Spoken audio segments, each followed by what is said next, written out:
Hello, my chicklets. Thank you for stopping by. I do hope y'all are having a good month so far. As has been for the past few months on Mondays, this story does contain religious themes. Without further ado, let's read The Sleep of 100 Years. It was at the time of the destruction of the first temple. Cruel war had laid Jerusalem desolate, and terrible was the suffering of the people. Rabbi Onias, mounted on a camel, was sorrowfully making his way toward the unhappy city. He traveled many days and was weary from lack of sleep and fainting with hunger. Yet he would not touch the basket of dates he had with him, nor would he drink from the water in a leather bottle attached to the saddle. "Perchance," he said, "I shall meet someone who needs them more than I." But everywhere the land was deserted. One day, nearing the end of the journey, he saw a man planting a carob tree at the foot of a hill.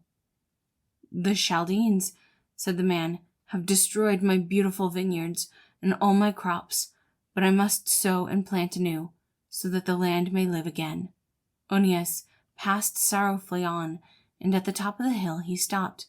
Before him lay Jerusalem, not the once beautiful city with its hundreds of domes and minarets that caught the first rays of the sun each morning, but a vast heap of ruins and charred buildings.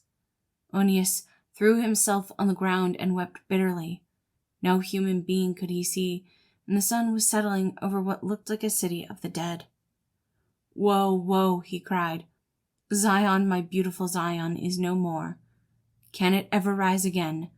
Not in 100 years can its glory be renewed." The sun sank lower as he continued to gaze upon the ruined cities, and darkness gathered over the scene. Utterly exhausted, Onias, laying his head upon his camel on the ground, fell into a deep sleep.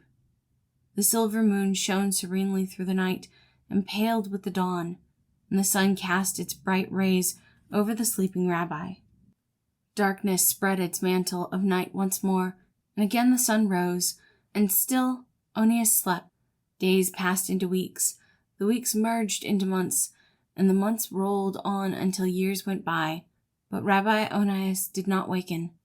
Seeds bloomed by the winds and brought by the birds dropped around him, took root, and grew into shrubs, and soon a thick hedge surrounded him and screened him from all who passed. A date that had fallen from his basket took root also, and in time there rose a beautiful palm tree which cast a shade over the sleeping figure. And thus 100 years rolled by. Suddenly Onias moved, stretched himself, and yawned. He was awake again. He looked around, confused. "Strange," he muttered. "Did I not fall asleep on a hill overlooking Jerusalem last night? How come it now that I am hemmed in by a thicket and am lying in the shade of this noble date palm?" With great difficulty he rose to his feet. "Oh, how my bones do ache," he cried. "I must have overslept myself. And where is my camel?" Puzzled, he put his hand to his beard. Then he gave a cry of anguish. "What is this? My beard is snow white and so long that it almost reaches to the ground." He sank down again, but the mound on which he sat was but a heap of rubbish and collapsed under his weight. Beneath it were bones. Hastily clearing away the rubbish, he saw the skeleton of a camel. "This surely must be my camel," he said. "Can I have slept so long? The saddlebags have rotted too, but what is this?" And he picked up the basket of dates and the water bottle. The dates and water were quite fresh. "This must be some miracle," he said. "This must be a sign for me to continue my journey. But alas, that Jerusalem should be destroyed." He looked around and was more puzzled than ever. When he had fallen asleep, the hill had been bare of vegetation, but now it was covered with carob trees. "I think I remember a man planting a carob tree yesterday," he said. "What was it yesterday?"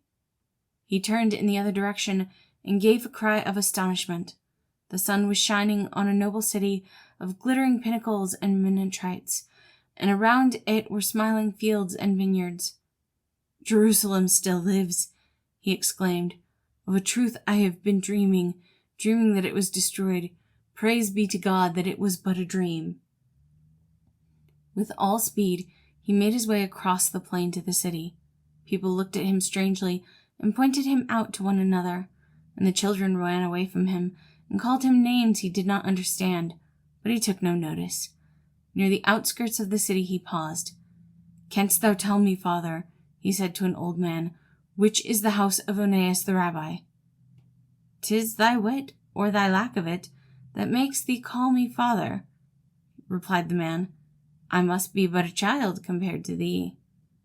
Others gathered round and stared hard at Onias. "Didst thou speak of Rabbi Onias?"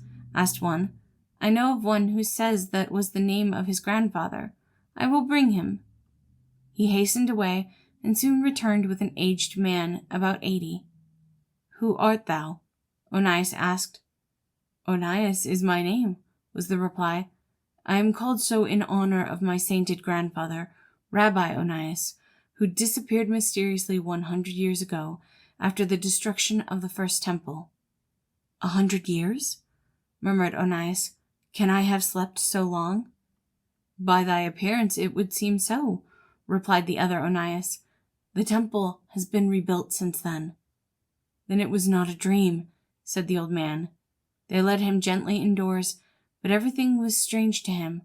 The customs, the manners, the habits of the people, their dress, their talk, was all different, and every time he spoke they laughed. "Thou seemest like a creature from another world," they said. "Thou speak only of the things that have long passed away." One day he called his grandson. "Lead me," he said, "to the place of my long sleep. Perchance I will sleep again. I am not of this world, my child. I am alone, a stranger here, and would fain leave ye." Taking the dates and the bottle of water, which still remained fresh, he made his way to where he had slept for 100 years, and there his prayer for peace was answered. He slept again, but not in the world will he awaken. Thank you all for listening. I do hope you enjoyed this story, and again, I hope you're having a good month. Take the time you need for you, and have a wonderful day.